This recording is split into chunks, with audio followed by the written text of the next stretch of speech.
only wants to type one of the L's. So does everyone get bonus points if we all change our names to double L, double L, double L, double L? Well, I don't think double L, if you spell it out correctly, I don't think has a double L in it, ironically.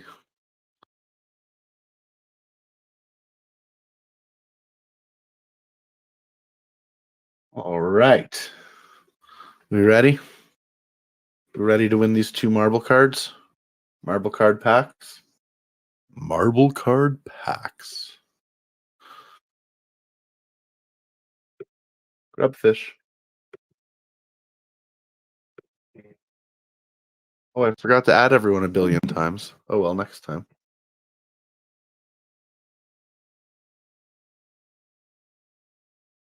Keeping my streak alive. Yes. It's just because they love you. So they want you out first? Yeah, I don't know. Well, that was quite a few. We got a final 5 here. Top 2 winners will get a marble pack. See you, Wilson. Boulder. Gonna blow up. Nope. Oh, all right. That ended quickly. Serial killed, reviving a streak from bygones past. Serial killed with the win. John coming in second. Both of you will get a marble card pack. Congratulations. I don't see Serial on the podium. Where is he? He's so tiny. Such a tiny fella. That's how he won. He avoided all the blades. It's true. It's true. I don't imagine anybody has any metafusions to do they?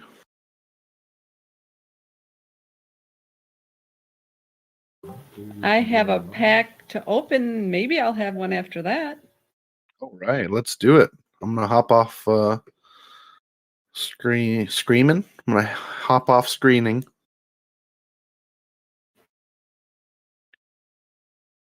And Flower will open this pack and for sure get a fusion going after that. I have faith.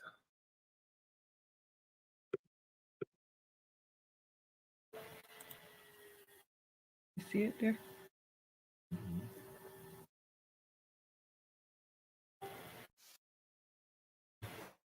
Okay.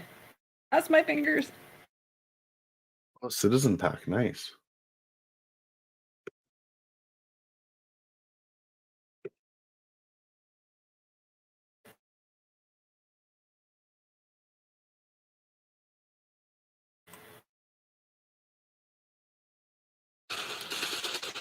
Hello, Nick Baker.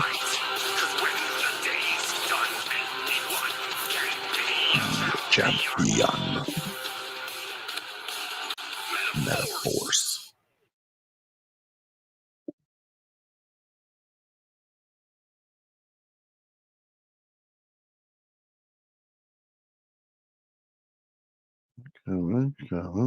Uncommon essence. That comes in handy sometimes. Okay. And what was the other one? So I missed the 5th one. A shooting star. Sorry. You saw a shooting star? Yeah. That's cool. I was walking out to get my mail and walking back and over my apartment, way off in the distance, but that's just one of them rare things. Yeah. It was a UFO landing. It was a UFO. Well, it Yeah. must have broke up in the atmosphere because I seen little pieces of trail and stuff like that. I was gonna say it's close to Christmas. You might want to keep your eyes on the ground for the 3 wise men. Mm. Okay, Penguin, if you missed it, there's 2 T. Davises in there. There was a killer whale. Those are all common, and I got an uncommon essence and a uncommon pantheon. Nice. So now all you need is an uncommon Mars, I believe. If I'm remembering my lore correctly. Well, I gotta see what I got. You can also I take have a look. few. I just knew I didn't have a lot. You can also take a look at the old community wallet, community.mf. See if there's anything you need in there. Serial, you should have your marble card pack. John, I'm about to hit send on yours. We also need to remind everybody if they have any questions for the Founders AMA to post them in the AMA channel. Yes, please do. Please do. And we'll Say Boulder record. has of questions in there. Yeah, I'm thankful for that. It's always nice for somebody to get the ball rolling. Viz, do you know if the stage room has a record feature, or do I still have to use something else to record it? Well, we had 2 bots that we were testing over in Left House for a trial run. They worked both very well. I can send you the links to them. I'll just use QuickTime for now, but thank you. But they will pick up any channel, but I don't know of any integrated record feature. Yeah. Well, maybe I'll. You want to get Carl and Garrett. They'll help you out. Carl? I got Carl and Carl. Garrett. Got those 2. No, I'll use my friend QuickTime audio recording. Have to stay in the Apple product suites, don't you? Well, what am I gonna not use a built-in product on the computer I have? I suppose I could use any number of programs to record it that I have. Adventure out of the ecosphere. Nah. It's cold and there are wolves after me. All right, should we do another giveaway? Let's do another giveaway. Have we seen the pack openings yet from Serial and John? Nope. I'm getting mine set up right now. Yeah. Just pour some Coke on top of the laptop, Serial. It'll make it work better. Faster, at least. More intense.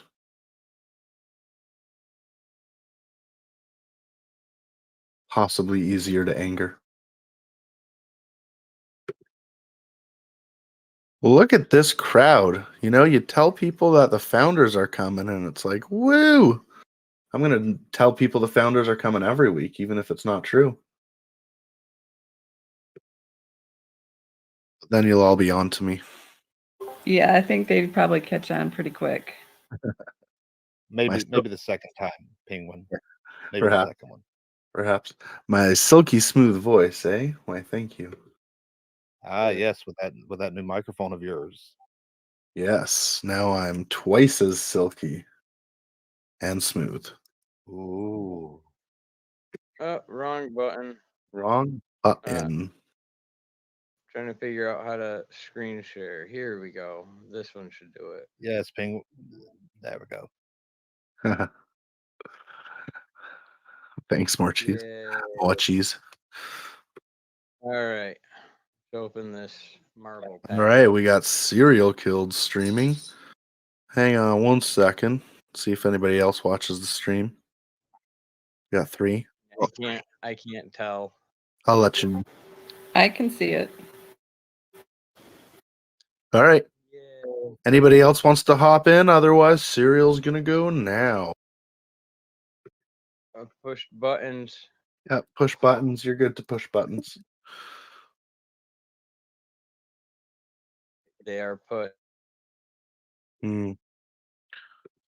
Well, frozen on my end. Oh, now there's something happening. Oh, now there's something happening for me. So you guys get to see before I do, apparently. I'm delayed in my own stream. I'm sitting confused. tight, Discord. Oh. Still sitting tight. Sit tight, Viz. Sit tight.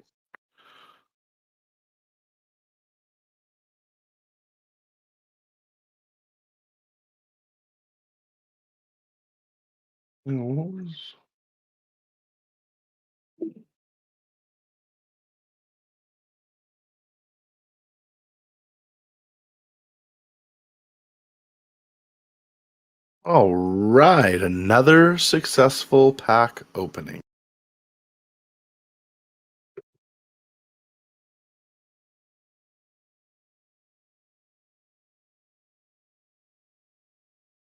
That's weird. It says you're still streaming, but I don't. Are you still streaming?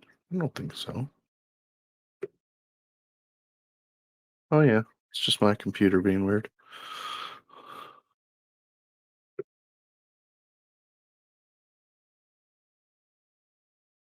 Well, isn't this an exciting evening? All right, let's keep going with another giveaway here.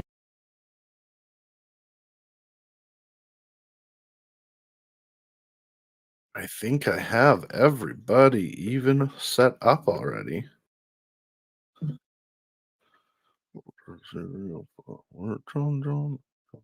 Tuesday with some people. Numerous Wilson Fisk. All right. It's Adam a bunch of times. But not as many as that last time. That was crazy. Biz hash is Viz That works. numerous. Viz number sinus. biz hashes. Viz number sinus. That works. I can spell things the way I want. Got to keep my streak alive. You sure the rubber fish are going to recognize it's me to kill me? We'll find out, I suppose. We'll go top 3. We'll go an Ultra Pack for number 1, a Common Comic Pack for number 2, and a Marvel card for number 3.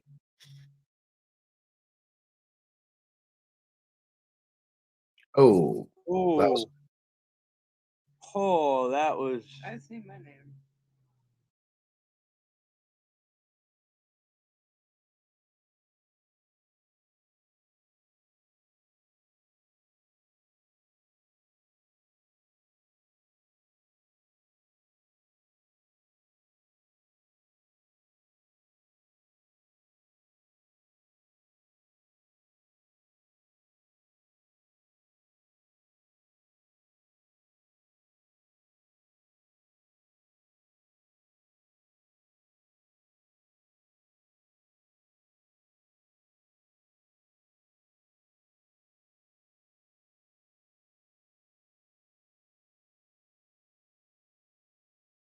and pays for it. All right, we're down to the final 5. Well, final 3, really. All right, top 3, all different. That's good. Yeah, I know. Sorry, Mountain Dew. Cereal keeps What the is up with streak alive. Up, down, down, left, right, BA, BA, select, start. Way to go, Serial. Yep. No, it ends on select. If you hit start, it starts the game. Yeah, Wilson. Don't you know the Konami code? Jeez. I'm Konami for life, yo. I'm always starting the game, though. All right. Ultra Pack for cereal. Common Comic Pack for flour.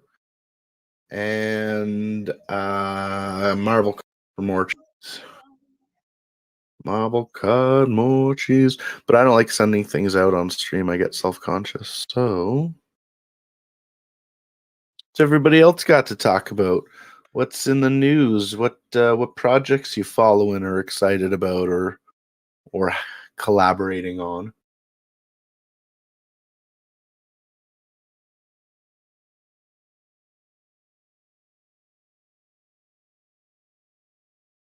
Sure. Very nice. Yeah, let's see it, more cheese. Got to pay more attention to the text channels, apparently. Yeah.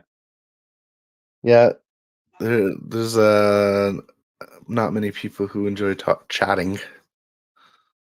Office Land, yeah, I've gotten into Office Land as well.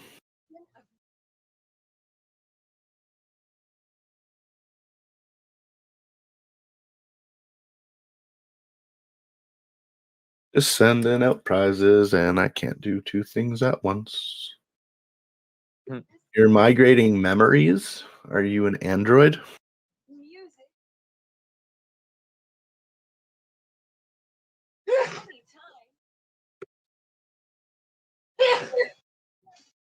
Bless you.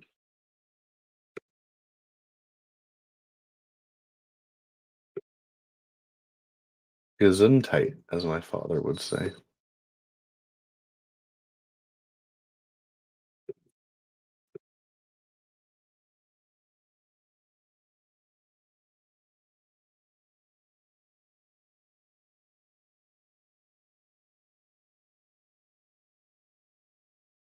No other projects. Anybody want to plug their own project?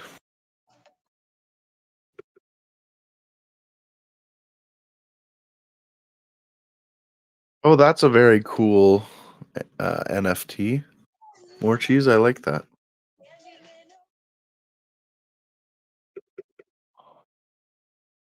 Wait for it. All right, I will.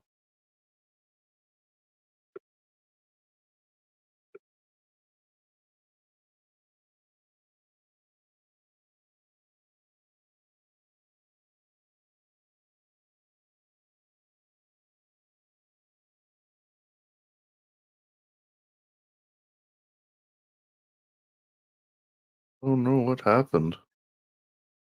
Oh, poor Santy.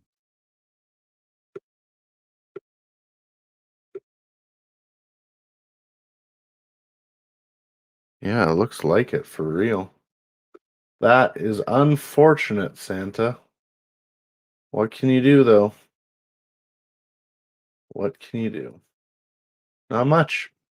That's what I always say. Not much.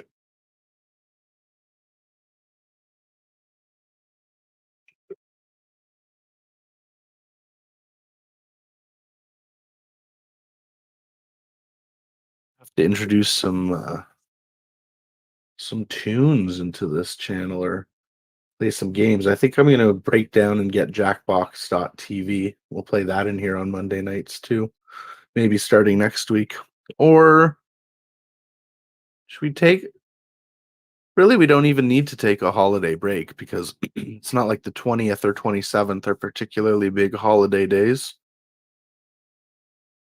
Hanukkah's over, so... Jackbox.tv, more cheese, is if you ever heard of the old game You Don't Know Jack, it's basically a rebranding of that. So it's just silly trivia nonsense games and Pictionary and such.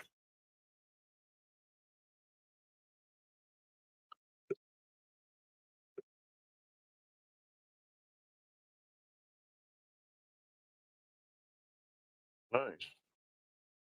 Ooh, rare T. Davis marble. Nice. Two rares. Two rares and an uncommon. Nice pulls.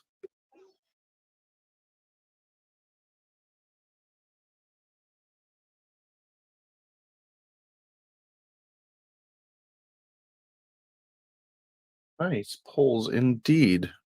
Yeah, I'm a little jelly as well.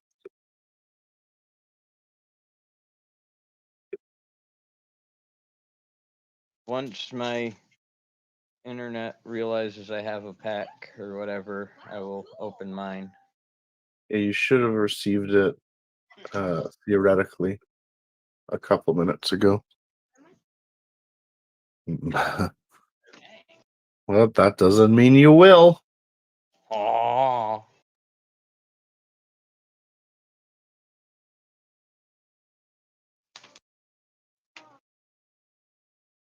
Could open a pack as well.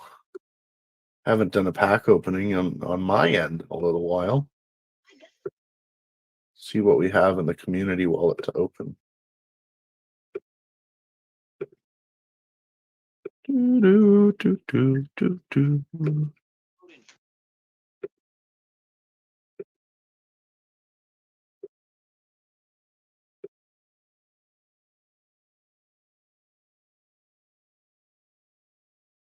Hairpin came in. Yeah, okay. She ordered that like what, 2 months ago?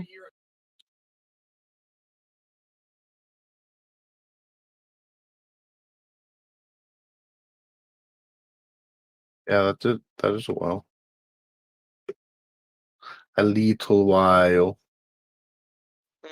it's telling me I have it. I can see it in my NFTs, but it's not showing up as a pack.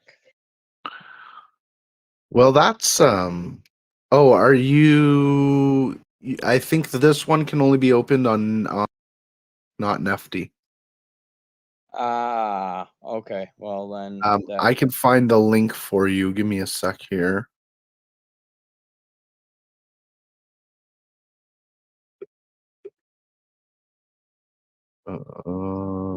Yes. No.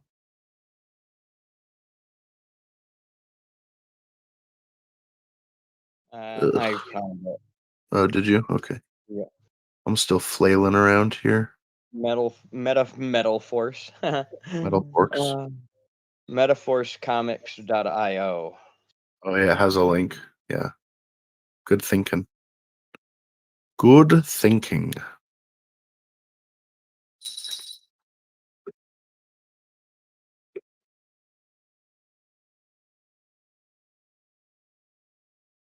Amazon, 2 months. That's crazy. Is that how long they originally told you it would take? If not, you should complain and get stuff for free. Oh. Well, darn then. I'm trying that streaming thing again to see if it works Hop this it time. on.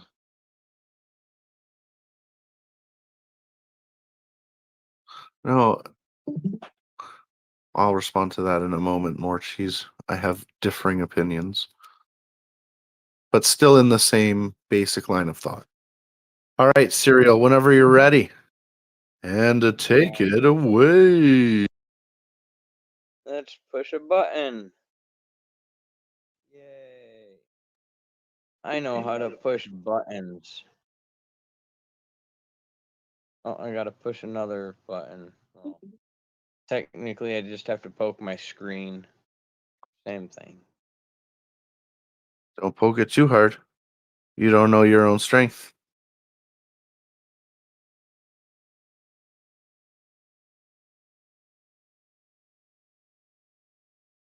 Sound. MetaForce. Courier and T. Davis. All right. Some of the founders that we will be seeing. Well, we'll be seeing one of those founders tonight for show. I just thought of something and now I lost it again. Oh, right, Amazon. Let's talk about Amazon for a minute. No, but not really. Amazon. Wasn't it Bezos' like little pet project and all had like an ocean investigation, and they said it's okay if people die in space. Well, people are gonna die in space. I mean, come on. Something about a hatch, Blue Origin, and an Amazon Prime package was stuck in the doorway. I think that Amazon is fair game to take advantage of. Quite personally, I use Amazon all the time, much more so than I would like. But You're the reason my share prices went down. I will spill no tears for Amazon if they should be taken advantage of. Yeah, karma, whatever. But Amazon has already the worst possible karma you can get, and I don't feel like me doing something to them is going to affect my karma in many ways. But then again, I kind of just make up my own rules. So yeah. Well, Penguin, I mean, you've got to get your packages even in the middle of a tornado. At least that's what the initial reports are saying. Yeah, that's a little. Again, I stand by what I said. They deserve to be taken advantage of because they certainly do it to everyone else. Shelter in the bathroom. Sure, you can have your cell phone this one time only.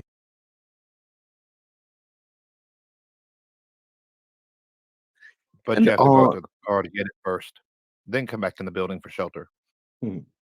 They're building a massive Amazon facility here because, well, it's a major city and we've got a major airport, and they're building it right next to the airport. So we're going to finally have same-day delivery. That'll be fun. I have to wait That way till you can more effectively not get your packages on the same day. I have to Is wait that till what you're going for, Penguin? Nah, you know, I always get my Amazon stuff on time. By always, I mean 90% of the time. But I always have to wait till the stupid next day to get it. Now I can get it same day. Well, theoretically, once they open that warehouse. Well, more cheese is asking if you need your package, but a tornado's coming through. Who you gonna call? Probably Uber or Uber Eats. They'll come. Okay, you know what? I'm not gonna sing it. More cheese. You know this is not gonna work out. Ghostbusters. But no, Uber or Uber Eats. You know what? How about this? Why don't we give away a Marvel's pack if somebody will get on here and sing the Ghostbusters theme song? But 'Cause I don't think Amazon has a theme song. I think they have it like a blood oath. Blood in, you blood can't in, leave. blood in, blood out. No. Amazon same day, the whole thing. There's no out. Not everything, more cheese, just the like most popular of the products. Like you know, kitty litter or Right. If you're feeling strange and you don't feel good, who are you gonna call? Ghostbusters. Hey, get a pack now, yay. Viz, go ahead and send more cheese a pack.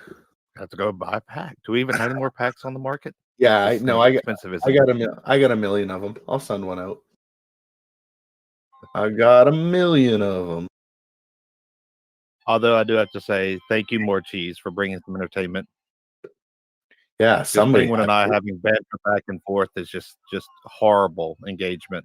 It's a war of attrition between the two of us, just to see who we can, who will have the larger loss numbers. Ow. Are you leaving because of me or because of Viz? Please fill out this exit survey. Then we have to like pay all these college students to sit down and tabulate all the data of like. Yeah. And what happens if you pick both of you? Yeah, what are we, Congress? We need to have interns go through 6 surveys or what? Well, Penguin, you know you're not allowed to have interns any longer. Good. But then if they pick both of us, we just blame it on Wilson. Yeah, true. True that. All right, I'm on board. Yeah, Wilson is always the one that's like quietly muted during our discussions. We don't know exactly what he's doing. It's probably best that we don't in most cases. Well, I'm pretty sure I know what he's doing. Is it 3 minutes after the hour? Nope. Okay, we're good. That's me. Yeah. So here's what we're gonna do. No, not yet. Well, we're gonna break in 5 minutes, and I'm gonna take a 15-minute break. Provincially mandated 15-minute break, and then we'll come back together at 5 minutes before the hour into the AMA here at 9 p.m. Eastern Standard Time stage room, and we'll get to work. We'll do some real, honest, good work. Penguin. I didn't know MetaForce was a Canadian company. Oh no, I'm personally mandated a 15-minute break. I don't know about the rest of you. I'm lucky if I get bread and water over here sometimes. Yeah. Well, state of the world today. All right, more cheese. Go eat. Yeah, come back for the AMA. Awesome. Awesome. that's awesome. true. Food sounds like a good idea. All right, so we're going to be back in, say, 15 minutes? Roughly 20 minutes. Roughly 20 minutes. Yeah. I love how you're expanding that break time. Listen, there's a break and then there's a break. But yeah, I'm not going to... I'm having a break. It takes me 5 minutes to get to the break. Oh, darn it. Okay. All right. Well, on that note, we'll break, and we'll be back here in 20 minutes at the AMA here at 9 p.m. Eastern Room. Thank you all very much for attending this Meta Fusion Monday. Yes, thank you.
Hello, hello, hello. If you're tuning in, stay tuned because the MetaForce AMA will start in about 12 minutes, 10 minutes, something like that. So hang tight. Hang tight.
So weird how red it is.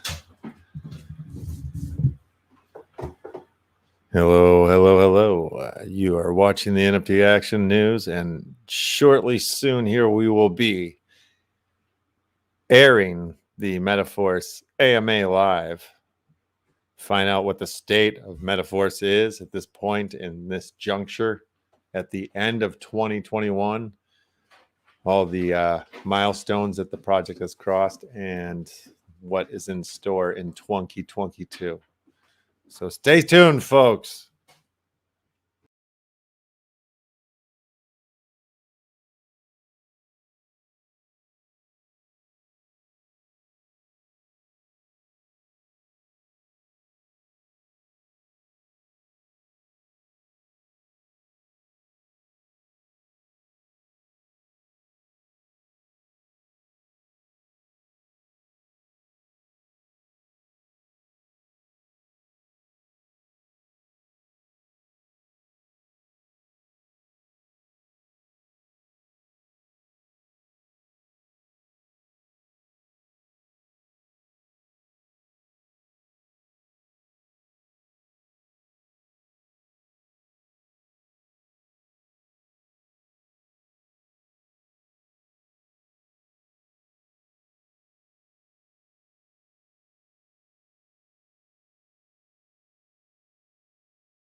All right, for those of you still in here, if you want to head down to the AMA here at 9 p.m. Eastern room, we will get started there in about 5.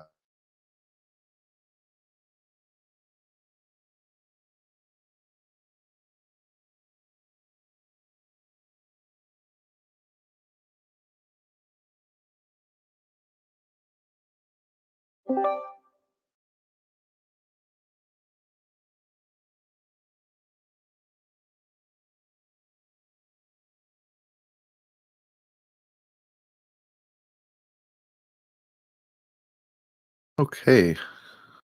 Good afternoon, good evening. Thanks everyone for joining us. We'll get started in about 5 minutes.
Excellent, excellent. So Mars should be joining us any minute here. Just got word from him.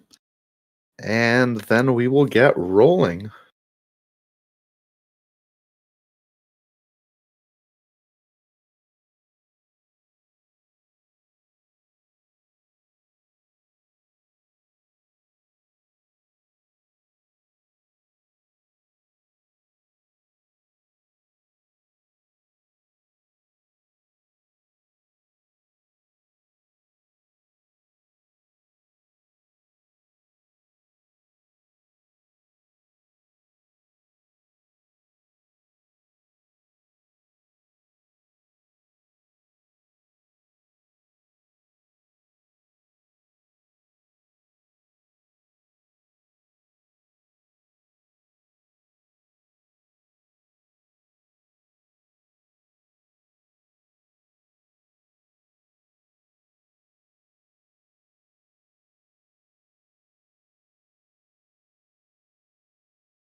All right, so we did have a few people from Metafusion Monday tell us they'd be back, so we'll give it till 2 or 3 minutes after the hour, unless a bunch more come right on time, which would be awesome.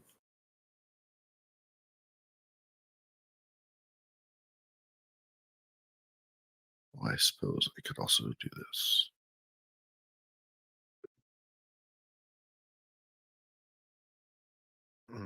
Penguin, I believe there's only 5 slots available for speaking on the stage here. Oh, really? Is Mars going to be joining up here? Yeah. If so, I would say give him my spot. Okay. Well, maybe we'll do that for now. We'll leave it to the founders and me, so I can ask questions, and then we'll bring you and Wilson up after, if Okay. there's any questions for you. All right. So Mars, you may have, if you can hear me, you may have an invite to speak somewhere on your screen. If you accept that, you can join us on stage. I'm just going to. Oh boy, I'm here. We're going to make a quick announcement here. Thank you, Biz.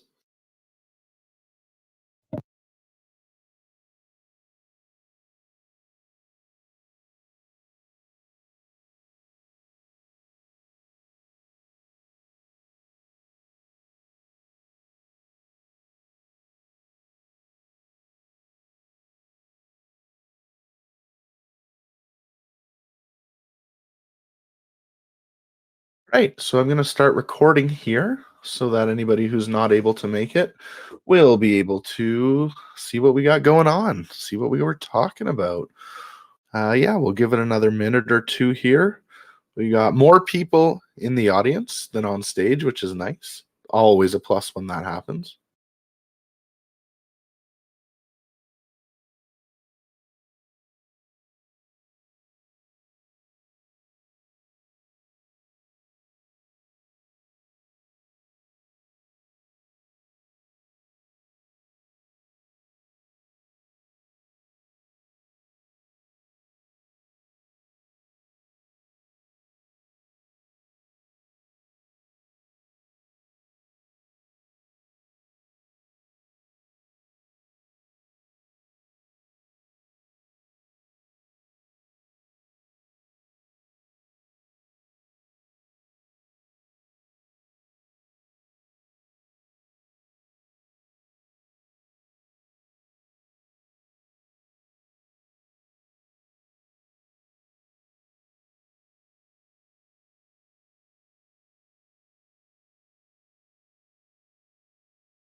All right.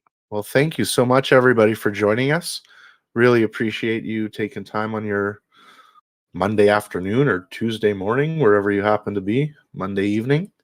And I think we're all in here fairly familiar with each other, but nevertheless, just so people can get to hear your voices, or for anybody who is not listening live and will be recording this, listening to this recording, why don't you guys introduce yourselves, please, starting with Left House.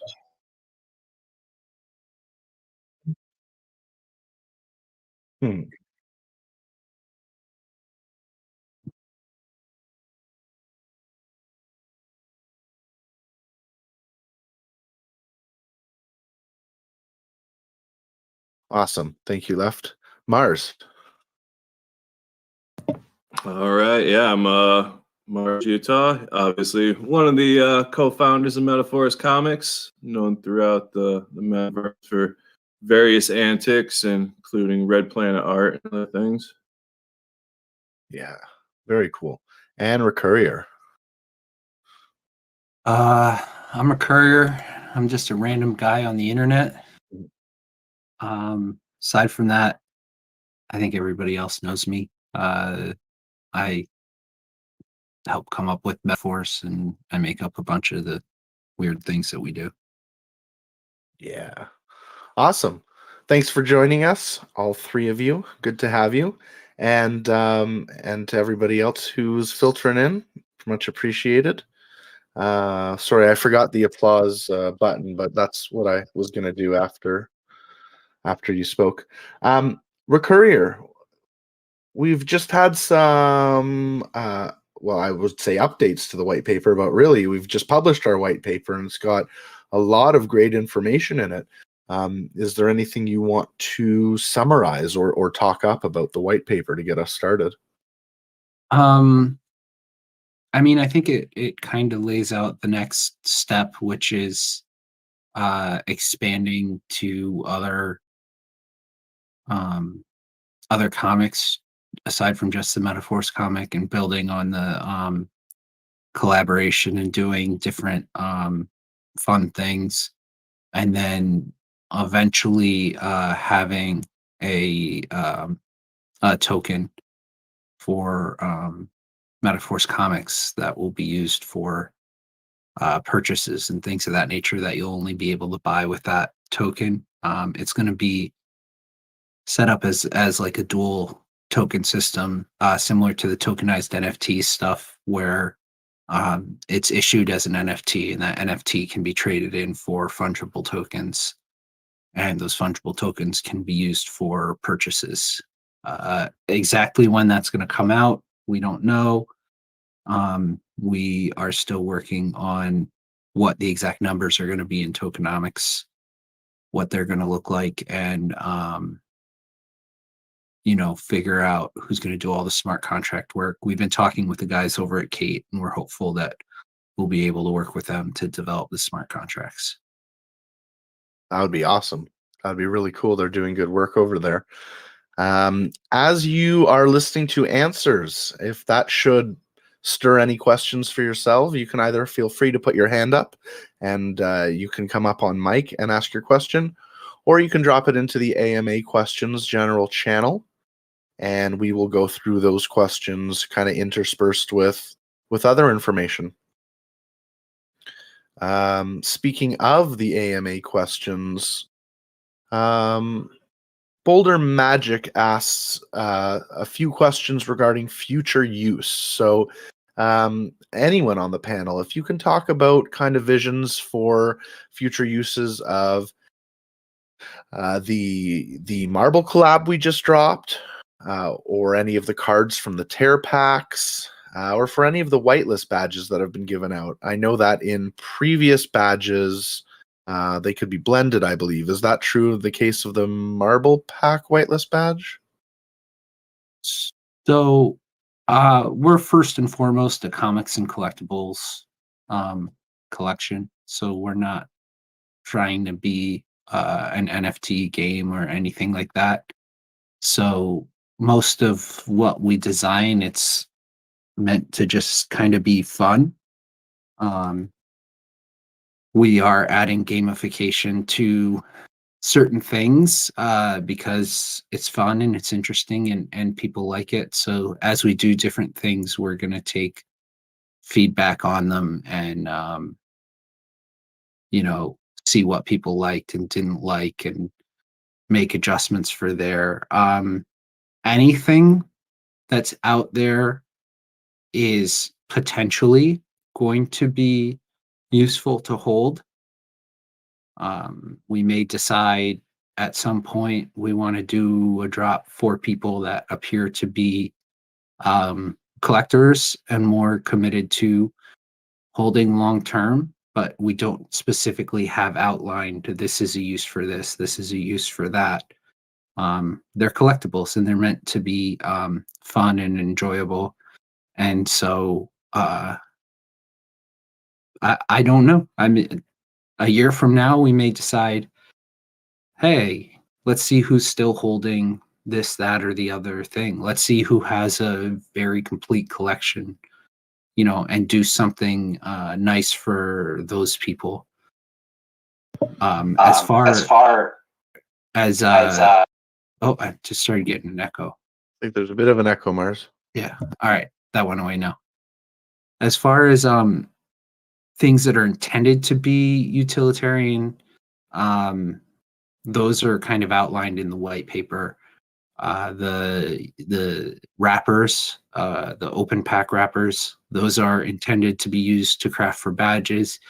Badges are intended to count towards a point system. Champions count towards the point system. That's all kind of put out there, and having those points is going to give you access to more stuff. The goal is really to try and see what people are have genuine interest in the collection long term, and try and reward those people. Yeah, and I remember that being a deliberate choice that you all made when it came to the first release of the first issue of the comic book and the tear packs inside there. Not having the tear cards stake right away, not having the comic book ever stake. It's a declaration that it is a collectible, like you've been saying. But then something like Warsaken comes along, right? And you never know. How did we get involved in that competition for Warsaken? I think early on, Warsaken came on the NFT Action News, and I was on with them, and we were one of their first interviews in the wax space, and we kind of hit it off, and we kind of liked their project, and they enjoyed what we were doing, and so we kept in touch. And then when the ally staking thing happened, that was the whole kind of competition, like bracket style competition.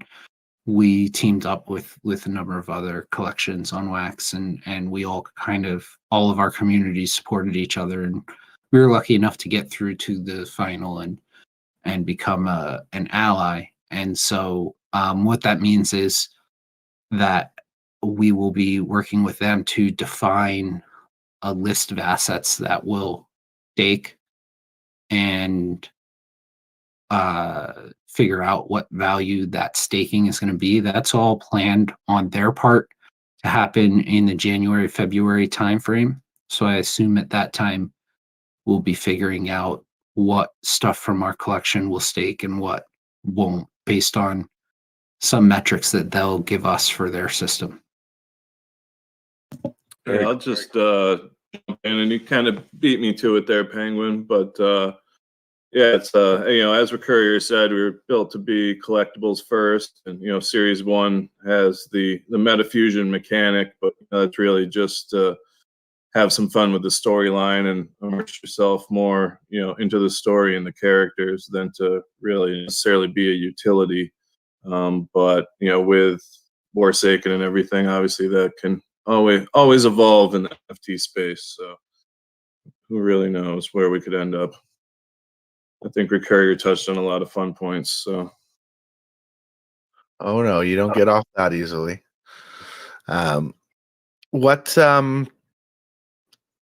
what sort of, I've heard this story before, and maybe others have as well, but what was it like, Mars, kind of coming together for the first time and thinking, oh, we're gonna have a comic book about ourselves? Yeah, I mean, that's looking at, when you say it that way, it didn't really come together in such, a straight line, as it's like, let's make a comic book about ourselves. But as we're, most people know, we came together playing the game of Upland, and the metafusion kind of resembles, building anywhere in the metaverse. So that became the framework of the story, and then ended up applying it to ourselves in certain places that we were attached to. But it was well, that was over a year ago at this point. So to think about how fast time goes in the metaverse and how many things you learn in a week's time, to think about what we thought we were going to do, and just throwing this all together over a year ago, it's kind of crazy to think about from the perspective now. Yeah, I can imagine. Left House, what did you think when you realized that some of your work is gonna um, start to expand in terms of Warsaken and whatever happens with that partnership and Alien Worlds? How does that make you feel?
I agree. Yeah, just to dive in there after my brother left house, with the collaborations and everything, that really kind of was always the point, not just to do collaborations, but even story wise, to just kind of have MetaForce be a hub of all these places that we all like to either play, hang out in the discords, whatever these communities that we are all in, and have a storyline that interacts with everything that we enjoy, really is where we started from.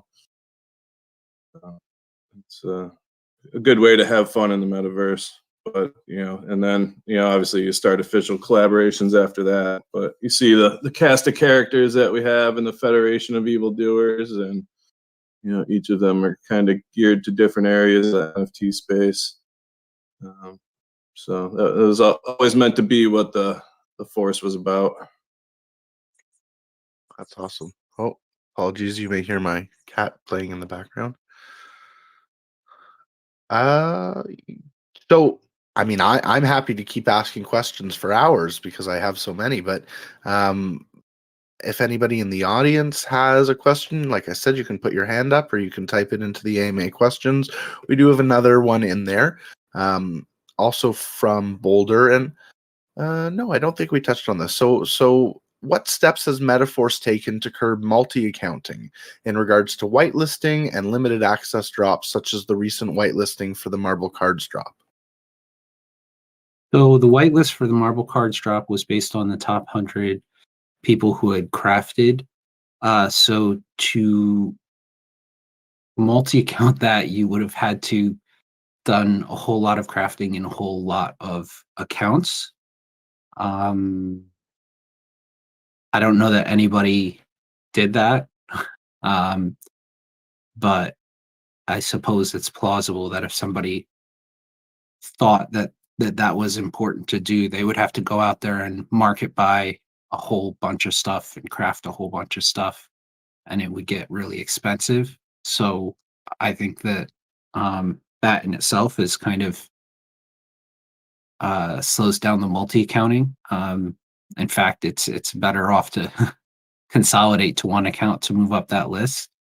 It's not always going to be the whitelist as the top 100 people. I think that, if you solely do that, it can somewhat reward, I would say, people who just spend a whole bunch and then get up to the top of that list. So we want to be able to eventually break that down. And then we'll have different events for different people. So sometimes it might be who has crafted the most commons or the most rares or the most badges overall. I don't think it's always going to be the same thing. And so that is our goal, because we want to try and find ways to reward people that are actually collecting and building and more long-term fans of the project. And to chase all of those with a whole bunch of accounts is going to start to get kind of difficult, especially since it's not going to be the same every time. We also might send out just unannounced rewards to people for one reason or another. And then eventually, once the dual token system comes into place, there'll be some rewards with that NFT, which could then be turned into the fungible tokens. So I think in general, our approach is trying to reward our long-term supporters rather than people that could just swing in and buy stuff up. So I guess that would be the best way to say we're trying to deal with multi-accounting, or more directly with people that aren't really there for the collecting. That's fair. Awesome. Well, I have a question then. Okay. I'll keep you here all night. Keep you guys here all night. I've learned through another project kind of more about how the traditional comic book, how a traditional comic book is made in terms of pencils and inks and colors and things of that sort. So I guess kind of a two-part question. How does the process for a MetaForce comic book compare to the quote-unquote real-life process? And how did you guys kind of come up with your division of responsibilities for who does what in terms of creation of the comic book? I guess maybe I'll start there. Just kind of going back to how MetaForce came together. Really was just a group of friends who met in the metaverse who already kind of had what their responsibility was going to be. That's kind of why we all came together. We each had our own things to add to the team, so that's why it ended up being the force.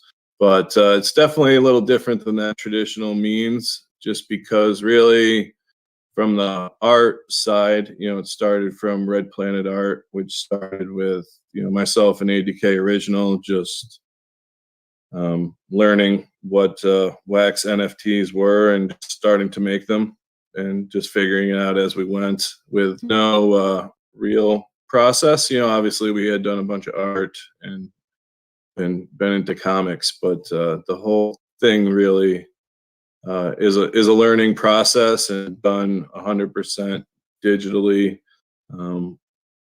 Well, not 100%, I should say. Some of it starts on paper, but yeah, we end up working in tandem, ADK and I, and it's really hard to dissect who does what if you go through issue number one. Or maybe it isn't. Maybe your eyes can tell the difference between us pretty easily. But and then all of the animations and the fun stuff comes out of Left House, the audio, and obviously we hear all the evil genius work that Ricari does behind the scenes and in front of the scenes there. So, anyone else wants to jump in, maybe?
So I'll put my 2 cents in. I think, early on we were kind of doing similar things, and Mars and I had started talking about it as a collaboration, and then I was working a lot with Left House doing the action news, and Mars and Left House had their own relationship going, and we talked, and we were all having a lot of similar ideas. And at first the discussion started like, well, how do you think you're going to do it? Well, how do you think you're going to do it? And trying to talk with each other to figure out the space, and all of our different skill sets aligned in such a way that each of us were looking for the other two. And so it just made sense to come together. And then in the early development of the comics, which were, we did early on with MetaForce, and we're in the middle of it right now with Alien Worlds, which has been really fun and interesting. And it's something we're going to kick off in the new year with Forsaken. We all kind of throw our different ideas out there. And, usually when something comes out and all three of us are like, oh yeah, that's it, then we know it's a keeper. And we take those bits and pieces and kind of flesh things out. And once we get that initial concept and we say, okay, here's our characters, here's the big picture for the comic, then we each kind of break off and do our own things with it. So Mars really develops storyboards, and he'll work with Left House to write dialogue. Mars will work with me to develop mechanics for like the metafusion. We really wanted our card mechanics and stuff about our pack to make sense with the lore. And so then we're all just reaching out and talking to each other and figuring out how the pieces are going to go together, and,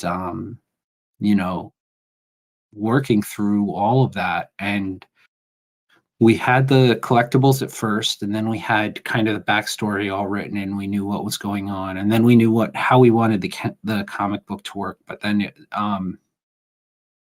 figuring out how we were going to assemble the comic book and make it readable while still being decentralized. We didn't want to do the putting it all together, like you have to collect 30 NFTs to get your comic book. A lot of what guided us, like, what was the experience?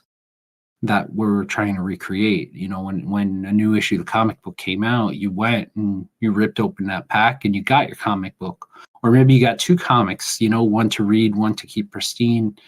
And we've always talked about what are different ways that we can take this experience that we all have had and bring it into the digital age without losing some of the innocence and fun and joy of all that. And how do we recapture that in a slightly different way? And so the lines get really blurred, but we all kind of work together, and we've been expanding, you know, the team. It's not just the 3 of us. 80K is doing the drawing for the MetaForce series. We've got some other artists that we're working with to help develop as we've got more series coming on. Viz and Wilson were absolutely clutch in helping us figure out how we wanted to build a actual readable comic and deploy it to the web while also still being decentralized. I mean, those guys, we had been kind of struggling to figure out what was the right solution, and they really came in and did a great job, and have been, you know, with the team and will continue to be with the team for a long time. And you know, they introduced us to Penguin, and then Left House's brother Emmett helped with the sound, and then he came on board.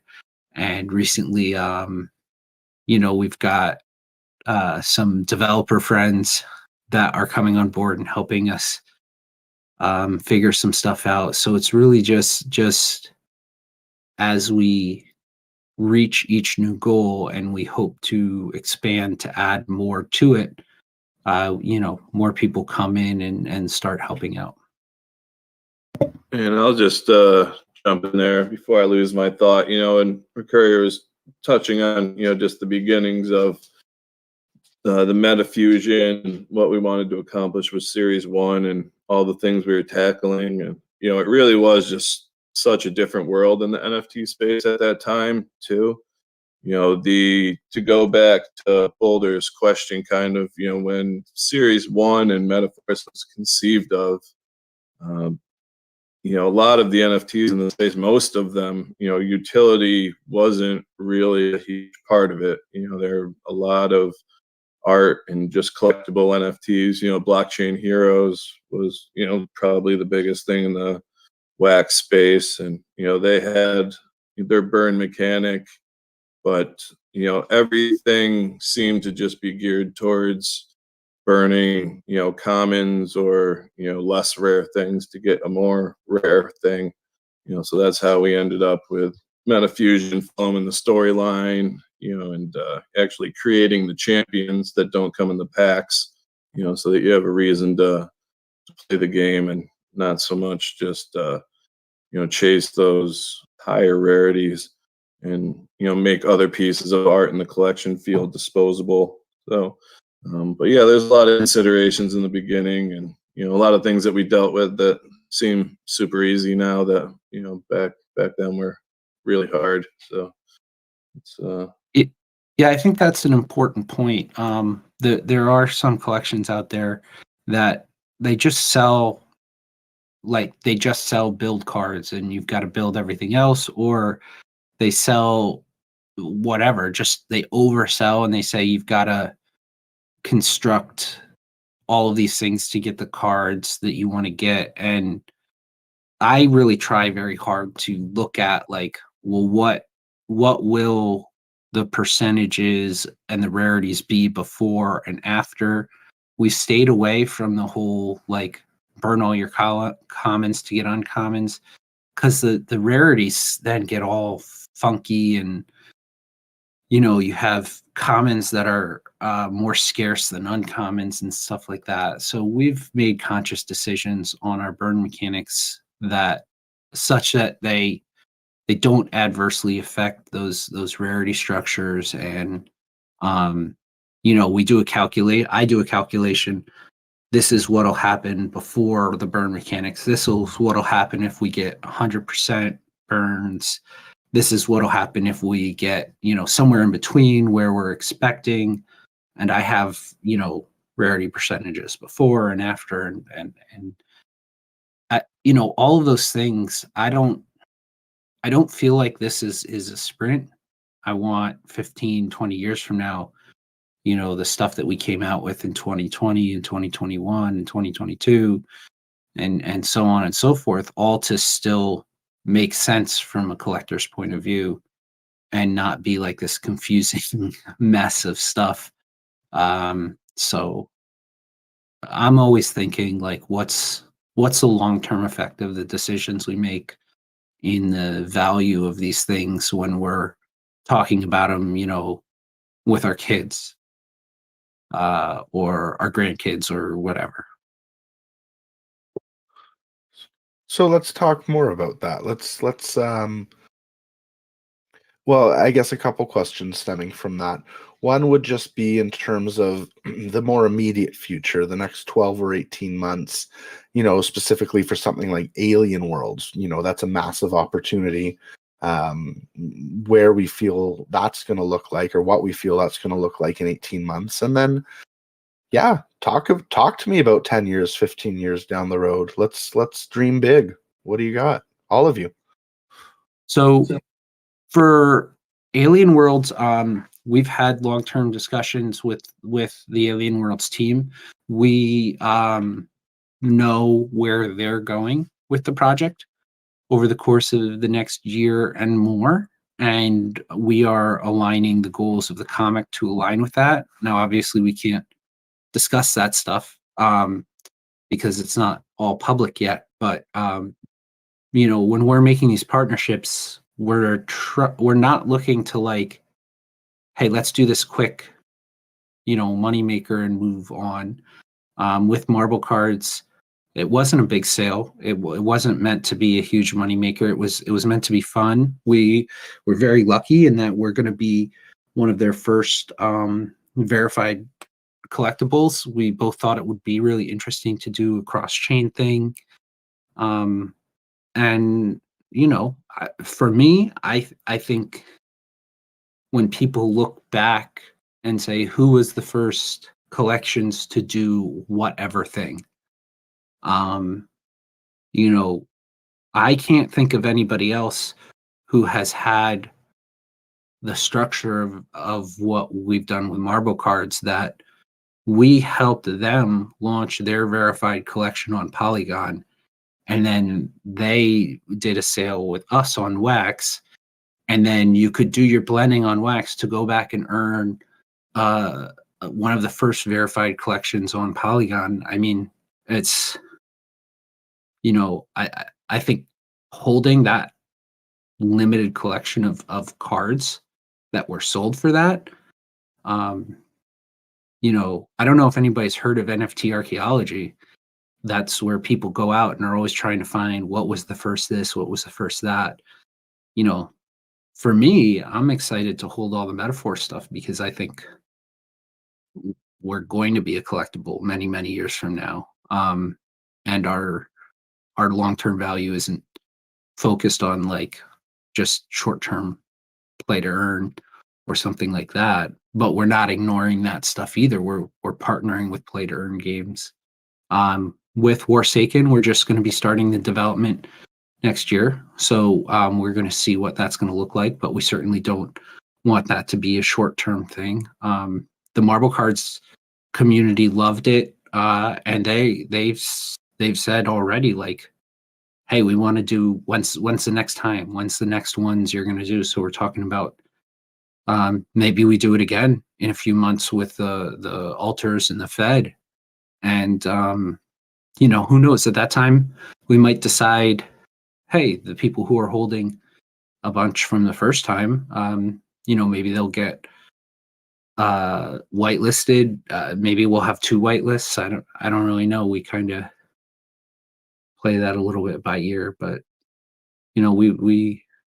our audience are the people that appreciate what we're doing, and we're never really trying to get rich and hype something up just to sell it. You know, we'd rather have like a slow burn and just have those comics out there for the people that really want them.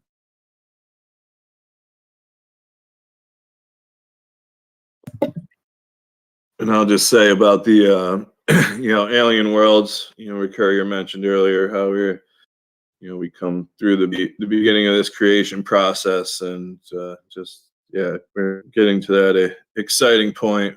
We're super stoked on the characters that seem to be evolving for the story and what the plot line is here, and other things that we won't mention, but the trajectory of what they have lined up, along with what's coming into focus, should be really fun and exciting for the next year.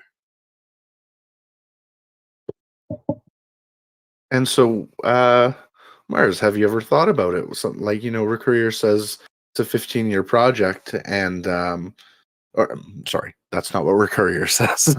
I don't want to go putting words in Rick Courier's mouth, but he's saying he can see us 15 years down the road, still rocking and rolling. And is that something you've ever thought? Do you have plans for 15 years down the road?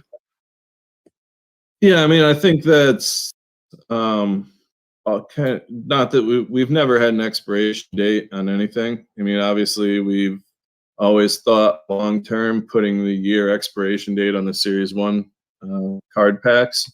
That's coming up faster than I think, so that'll be a fun moment in time.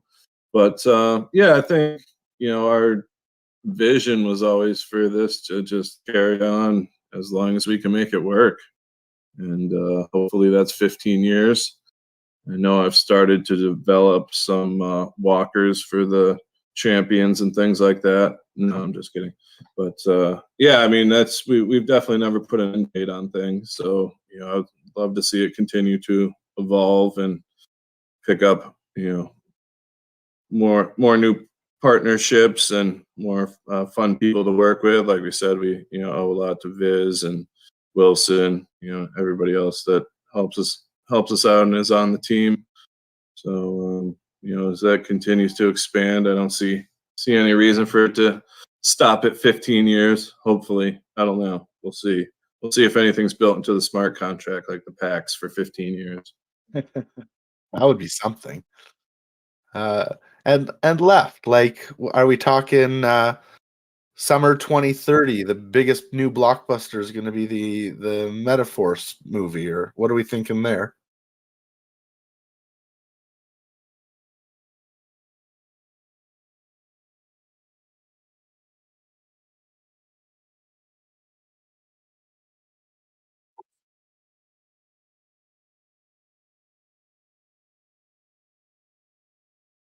Yeah.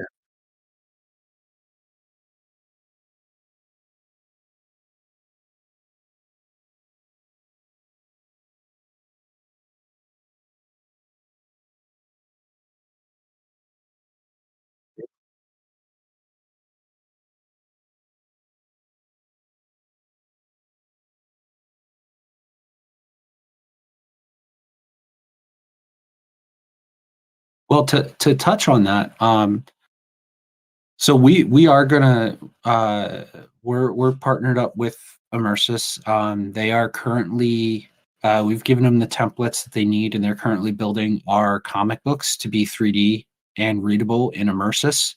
And then we are set up to have a 3D comic book shop.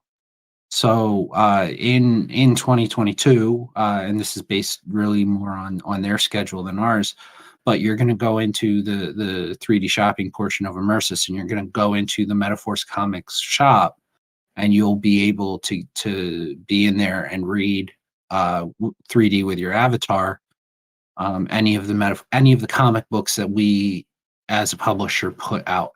So they already have the stuff that we have developed, and then as we have more comic books come out, we're gonna continue to make those with them.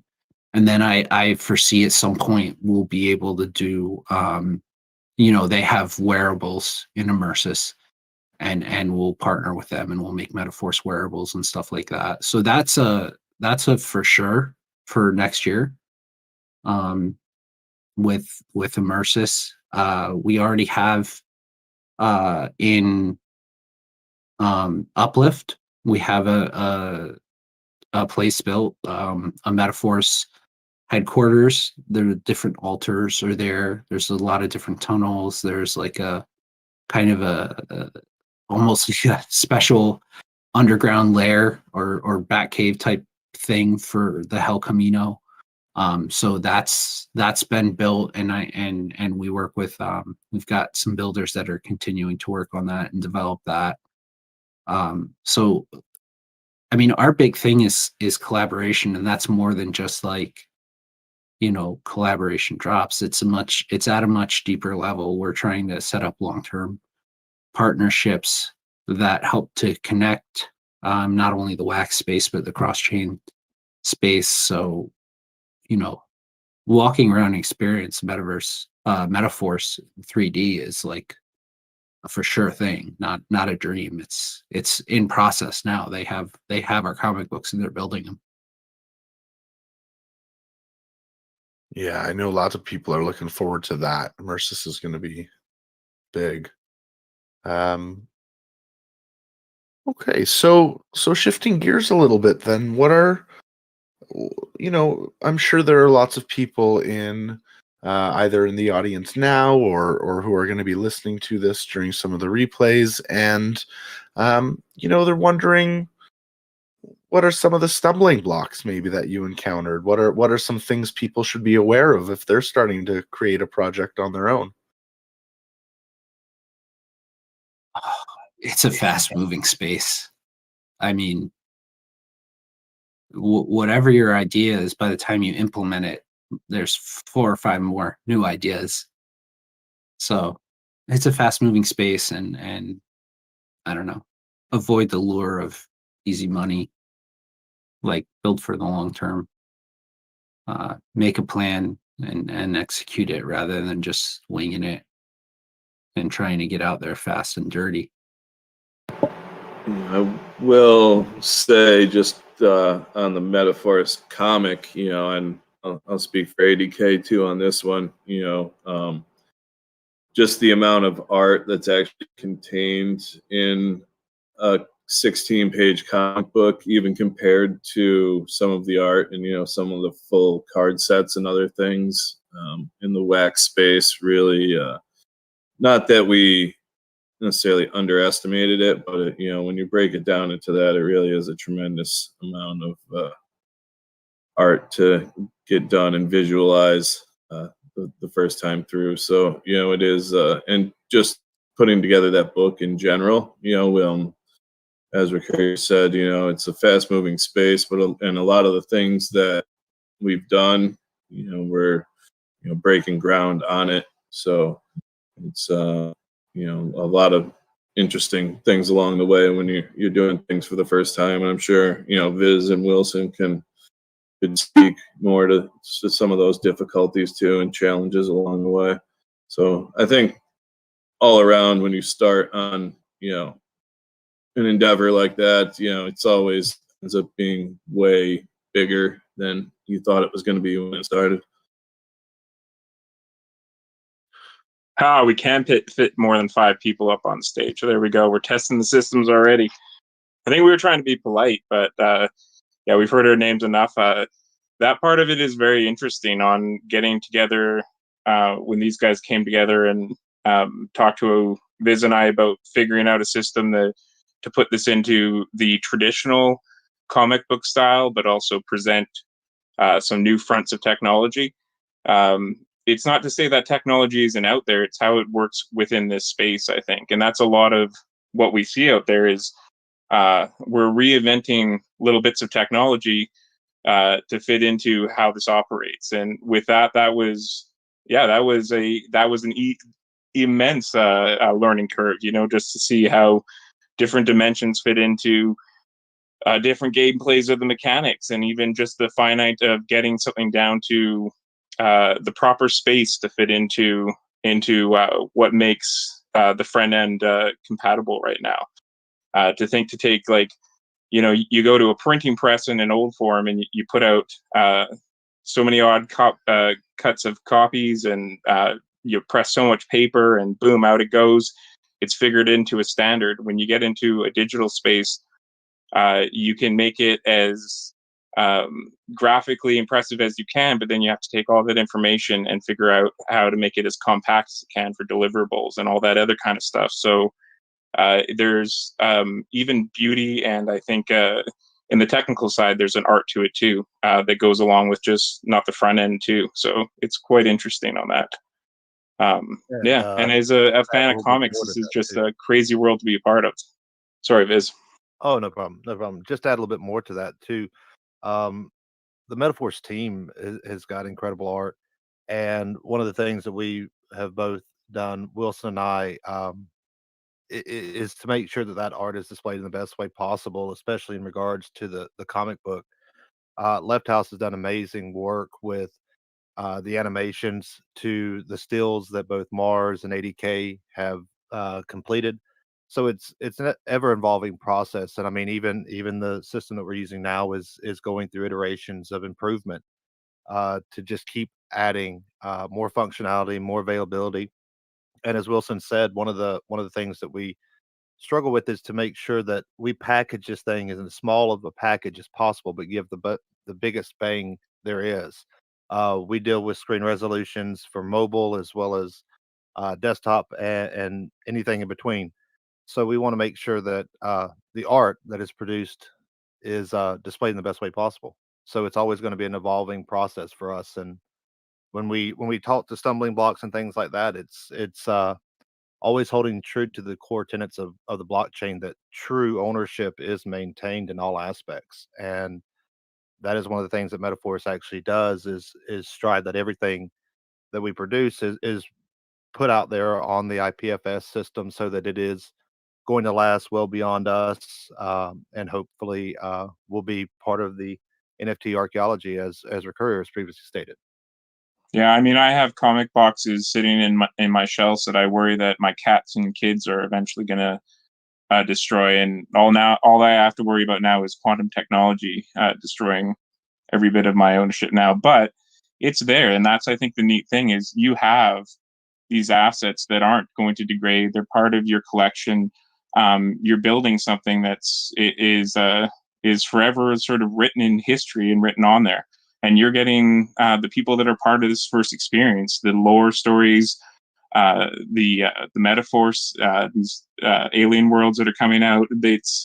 It's going to be a history, a part of that like earmark of saying you own something that was in that transition. If you were a comic book kid in the 80s or earlier, the early 70s to the 90s, you're now getting that stuff in a digital form that is forever going to be there, forever going to be yours. You know, it's a kind of a magical transition, and it does have a lot of hurdles. But by issue 3 or 4 and 10, you're going to start to see a more and more polished product that is going to become a standard for, I think, a lot of other industries out there. Yeah, I will say, like Wilson said there, that was kind of, at the center of the idea of bringing NFTs into the wax space, or comics rather, into the wax space, back over a year ago. The idea of where the real world collectibles are now, encased in their graded tombs, never to be read again, so this gives new life to that world of storytelling. Yeah. So I see some questions in the AMA regarding when the next issue is going to be. So we're tentatively, so issue number 2, all of the pencils and inks are pretty much done, and we're starting with colors, and we're kind of we're making adjustments to the process as we go. It's a really long process. It's a solid 3 months to put out each issue, because there's so much stinking art in each issue. And even once you get pencils and inks done, you've got colors, and then we animate, and then we get voice actors and we do our voices, and then there's sound editing, and then there's a bunch of other stuff that we put together, and then there's other things kind of going together in the background that we're looking to bring out. So our goal is to bring out the issue 2 of MetaForce hopefully by the end of January, and then issue 1 of Alien Worlds by the end of February. And then it's a 3-month process, but there's a lot of handing the baton off. So we're trying to get a groove down where we can continue to do each comic every other month. And the way we do that is by, defining which art teams work on which stuff.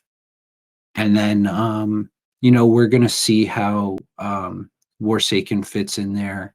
And there's a couple other people we're talking to. But as with each new comic that we bring on board, we also have new art teams. Warsaken is going to be able to bring their own art team.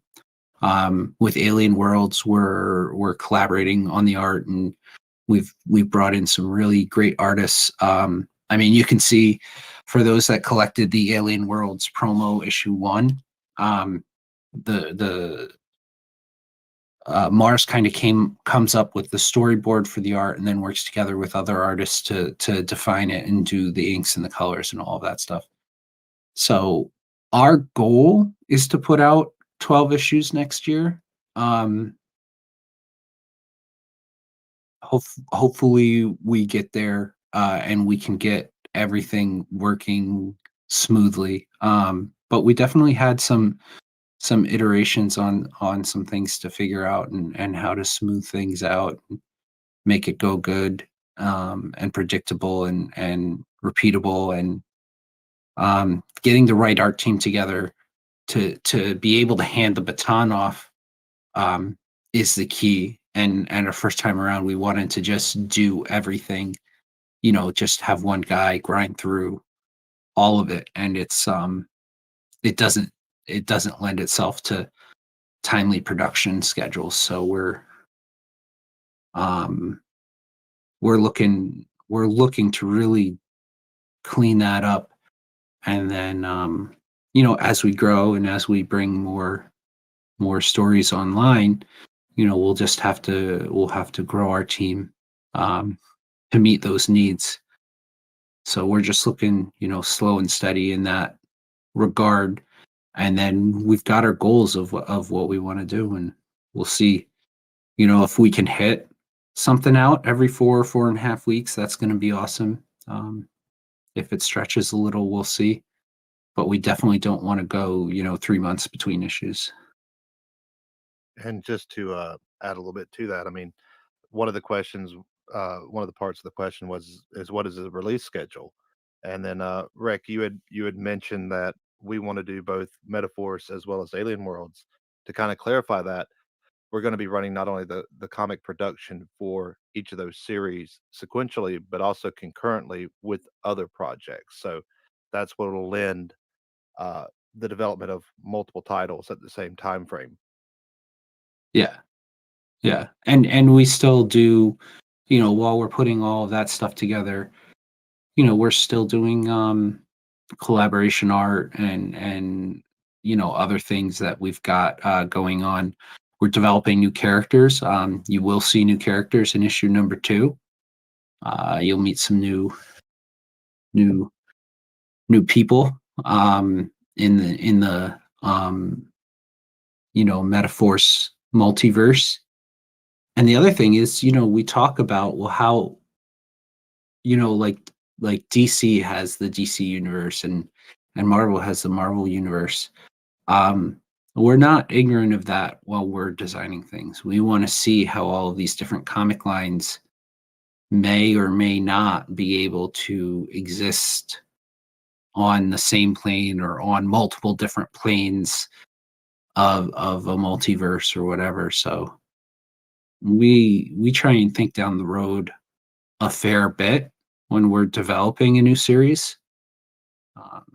So that's why the development period takes a while, because we want to understand, what's the content of our 5th, 6th, 7th issue going to look like before we really issue out the first one.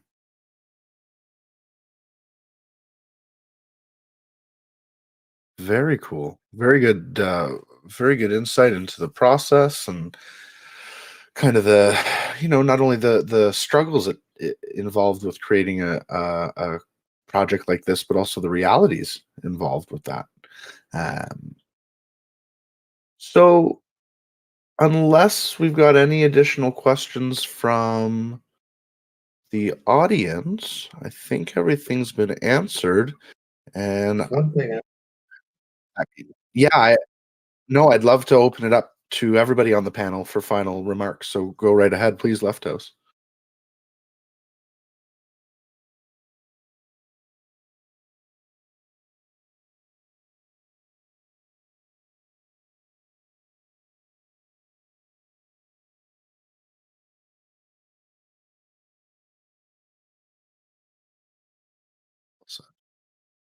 Also interested in feedback from the crowd to have a discussion on it. One of the things that we've discussed internally is with our first issue drop, what stuff worked, what didn't work, what did people like, what did people not like. That's also why we're opening up the white paper.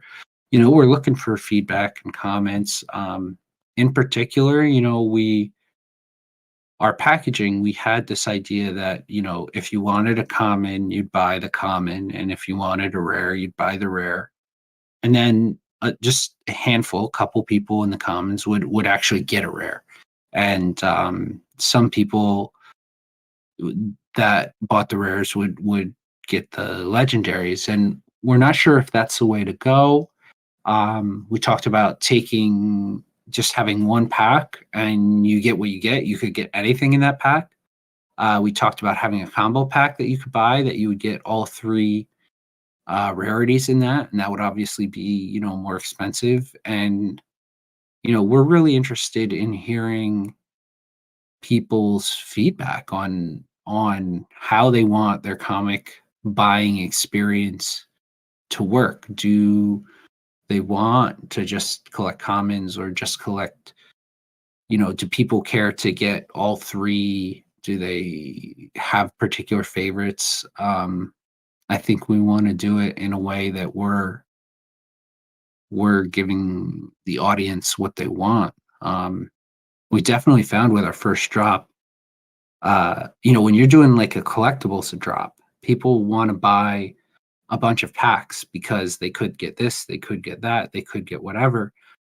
And with the comic drop, people want the comic. So they only really need to buy one pack if all they care about is owning that one comic and reading it, which is totally cool. Like that's what some people want, and that's great. So that's something where we want to get more feedback. Do people like the pack in the pack with the special edition cards? Do people want to just buy a common and have nothing else in there? Do people want those combo packs? We're interested to know. So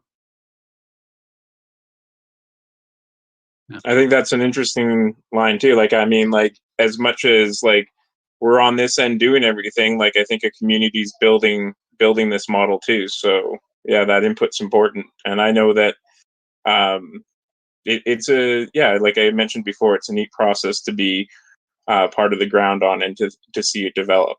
So I'm glad to see all the people along for the ride too. I think that it's a great product with interesting characters involved, and it's going to further develop.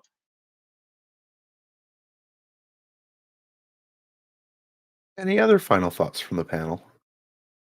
I guess I'll give my final remarks here. That sounds a little ominous, doesn't it? I feel like at the end of Left House's closing remarks, he sounded a little guilty, so I don't know about his prospects. But no, I will say pretty much just following up what Left House did say, just thank everybody for being here and all the time they put into the MetaForce community.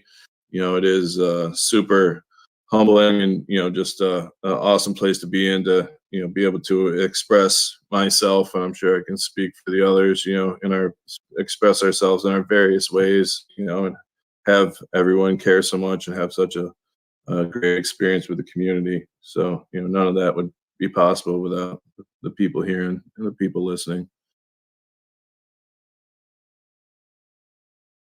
Right. I think we did it. Let's we have Metafusion Monday continuing for the rest of the year and beyond. So continue to come around for those. And we will have this big 2022 that we just talked about. So thank you all very, very much for coming. And there will be a post of this recording. So if you want to go back and reflect, and I'll also be changing the AMA questions channel into an AMA feedback channel. So like Recurrier said, we yearn for your feedback. Please give it to us. Thanks, everyone. Thank you, everyone. Thank you, and I promise to continue to yearn. Good. Yearn on and yearn bright. Wilson, don't eat the yellow snow. You know this. It's around everywhere right now. It's so cold.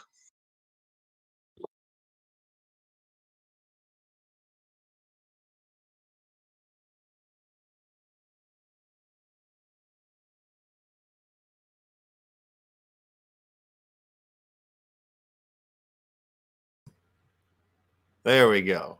You just watched the MetaForce AMA where they discussed what happened in 2021 and what will happen in the year 2022. Lots of exciting things coming up for the MetaForce.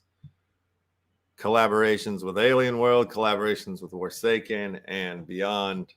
We'll see what happens. Thank you all for tuning in to this lovely edition of the NFT Action News. We will all see you all.